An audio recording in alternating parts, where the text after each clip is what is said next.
भाऊ बहिणीच्या अतूट नात्याची गोष्ट. बहीण सासरहून दादाकडे येते.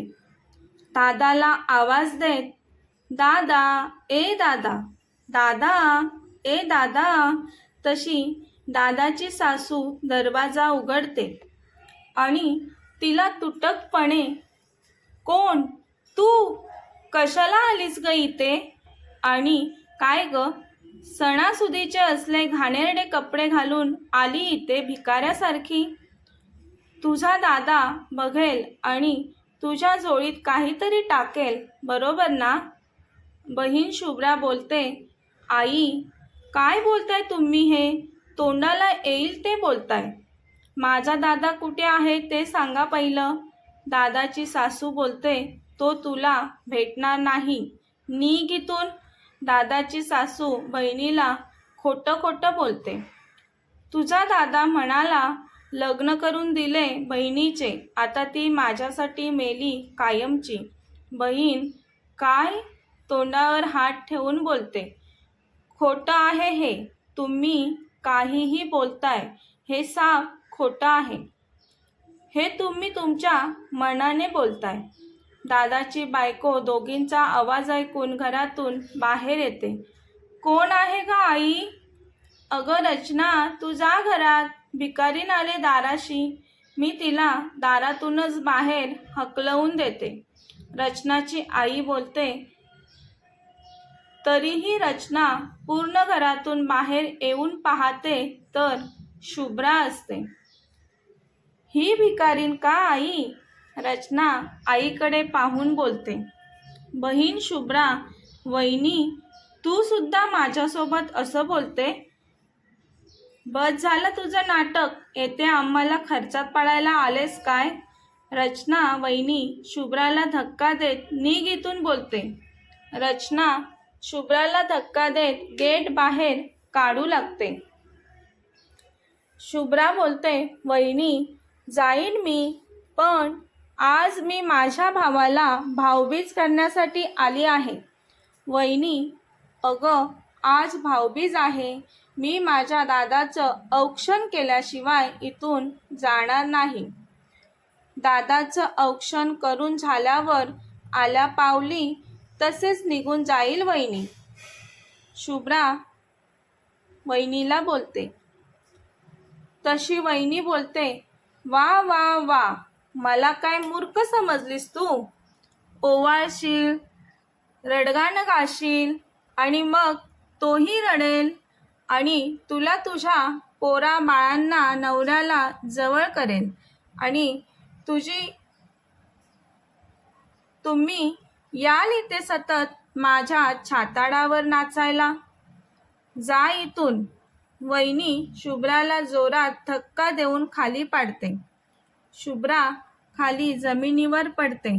तिला लागतं, ती कळवळते आणि रडू लागते. बाजूचे शेजारी पाहत असतात. त्यातील एक बाई येऊन शुभ्राला उठायला मदत करते आणि ती रचनाकडे पाहून रचना वहिनीला बोलते, तुझी एवढी हिंमत, या घरातल्या मुलीवर हात उचलते तू? आज भाऊबीज आहे म्हणून ती भावाला भेटायला आली आहे, भेटू देत ना तिला भावाला.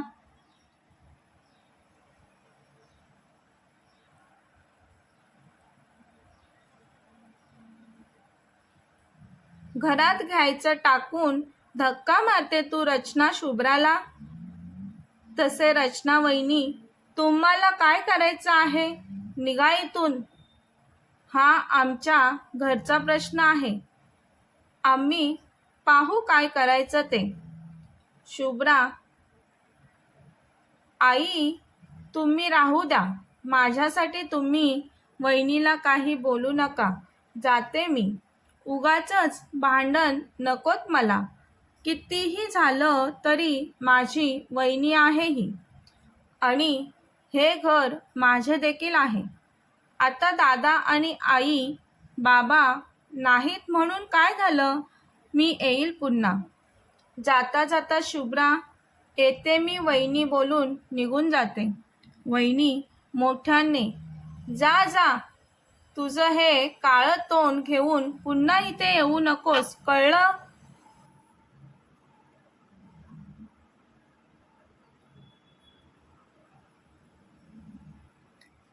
जर पुन्हा आलीस ना तर तुझ्या भावाची शपथ आहे तुला, तुला या मंगळसूत्राची शपथ आहे. वहिनी शुभ्राला बोलते. तशी शुभ्रा आल्या पावली रडत दरवाजातून बाहेर निघून जाते. काही वेळानंतर शुभ्राचा भाऊ घरी येतो. तो येता येता शेजाऱ्यांमधील कुजबूज ऐकत घरी येत होता.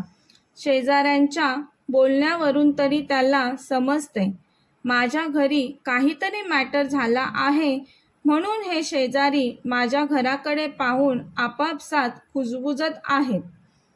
शुभ्राचा भाऊ घरी येऊन बायकोला विचारतो, रचना, आज भाऊबीज आहे, माझी बहीण अजून कशी नाही आली? असं आजपर्यंत कधी झालं नाही. भाऊबीजेला शुभ्रा नाही. रचना तिचा पराक्रम गाजवून झालेली असते, म्हणून ती नवऱ्यापासून नजर चोरत असते. तिला तसं पाहून शुभ्राच्या भावाला शंका येते. नक्कीच येते काहीतरी घडलंय. तेवढ्यात बाजूच्या काकू, ज्यांनी शुभ्रा जमिनीवर पडलेली असताना तिला उठवलेलं असतं, त्या येतात आणि शुभ्राच्या भावाला घडलेला सर्व प्रकार सांगतात. ती बिचारी पोर तुला भाऊबीज करायला आली होती, पण तुझ्या बायकोने तिला घरातही घेतलं नाही, वरून तिला धक्के मारून हकलवून लावलं. शुभ्रा इथे आलेली आणि तुझी बायको तिला भिकारीनही म्हटली. काय? शुभ्राचा अमरदादा बोलतो. शुभ्रा इथे आलेली? मग ती इथे जवळपास असेल. शुभ्राचा भाऊ रचनाच्या जोरात कानाखाली ठेवून देतो. भिकारीन बोलली तू माझ्या बहिणीला? शुभ्राचा भाऊ आता शुभ्राला शोधायला निघतो. शुभ्राचा भाऊ वेड्यासारखा रस्त्यावर शुभ्राला शोधू लागला. शुभ्रा, माझी लाडाची लाडूबाई, माझी लाडाची गोडूबाई, कुठे आहेस तू? शुभ्रा, शुभ्रा, मी आलोय तुला घरी घेऊन जायला. खूप वेळ अमर शुभ्राला शोधत असतो वेड्यासारखा. भाऊ बहिणीचं नातं असं असतं, थोडेसे रुसवे, थोडेसे फुगवे असतात त्या नातात.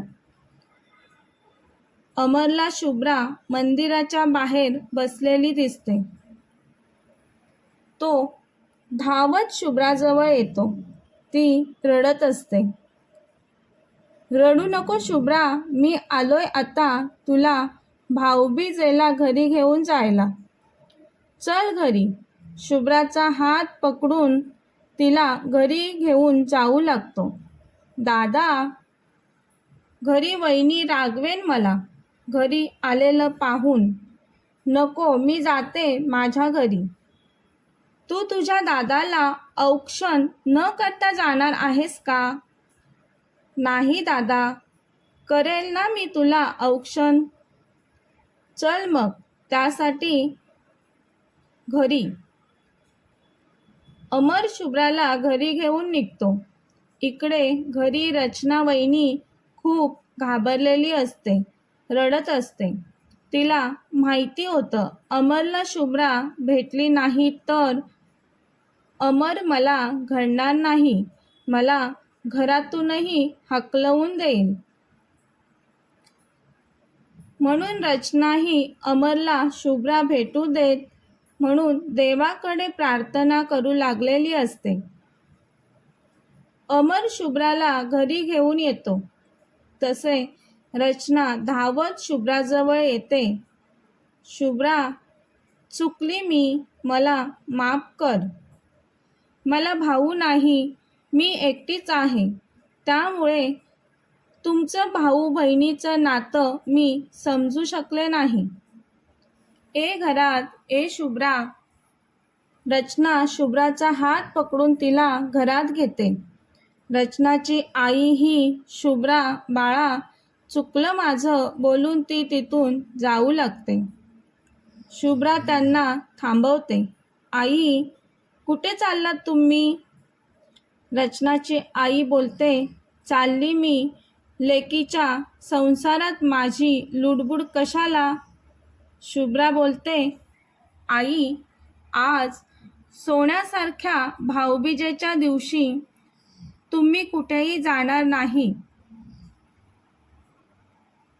आई, तुमचा आशीर्वाद हवा आहे आम्हा सर्वांना. तशी रचनाची आई शुभ्राला जवळ घेऊन तिच्या केसांवरून हात फिरवत, बाळा, तुला आम्ही ओळखू शकलो नाही. भावाच्या प्रॉपर्टीसाठी इथे आली असशील असा विचार करून आम्ही तुझ्याशी चुकीचं वागलो बाळा. आम्हाला माफ कर, चुकलं आमचं. ती आता हात जोडून शुभ्राची माफी मागू लागते. शुभ्रा बोलते, नाही आई, तुम्ही मला माझ्या आईसारख्या आहात. पुन्हा असं काहीच बोलायचं नाही. आता घरातील वातावरण आनंदी असतं. रचना औक्षणाची तयारी करते. शुभ्रा छान तयार होऊन दादाला पाटावर बसायला सांगते आणि तिच्या दादाला प्रेमाने औक्षण करते. दादा ही बहिणीला प्रेमाने भाऊबीज भेट देतो. आता भाऊ बहिणीची भाऊबीज आनंदात पार पडते. शुभ्रा दादा बहिणीला प्रेमाने कडकडून मिठी मारते. शुभ्राला परत तिचं हक्काचं माहेर मिळतं आणि भाऊबीजही आनंदात साजरी होते. कथा आवडल्यास चॅनलला सबस्क्राईब करा. लाईक, शेअर आणि कमेंट करायला विसरू नका. धन्यवाद.